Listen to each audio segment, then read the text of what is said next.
ও বলে যে বয়স বাড়লে কি হয়েছে, মন তো আমার এখনো যুবক। আরে ভাই, আপনারা ঠিক কইতে কইছি আমি, তাহিরি শ্রোতা আপনারা, হ্যাঁ? তো তাইলে ঠিক ঠিক বলতেছেন কেন? তো জিজ্ঞেস তো করি নাই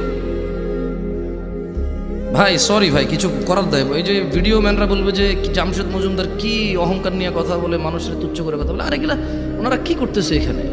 আসতে ইসলাম শিখতে আসে, ঠিক বেঠিক আপনি সিদ্ধান্ত দিবেন।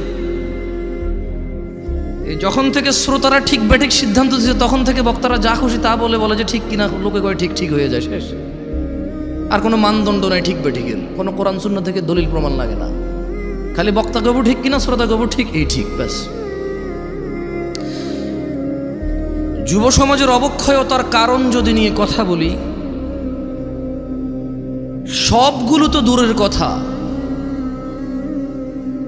10টা 5টা কারণ তো দূরের কথা।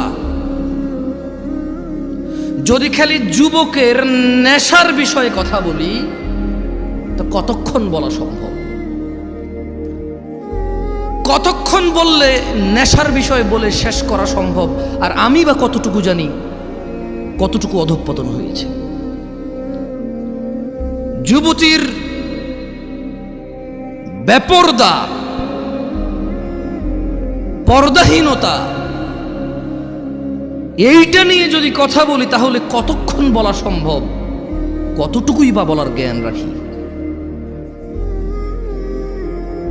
উলঙ্গ থেকে মানুষ বেপরদা থাকতো, তারপর মানুষ জামা কাপড় পরলো, ওগুলো পরে এখানে সেখানে এমন ডিজাইন করছে, উলঙ্গর চাইতে বেশি ভালগার দেখা যায়। তারপর কিছু মানুষ বোরখা বানানো শুরু করলো,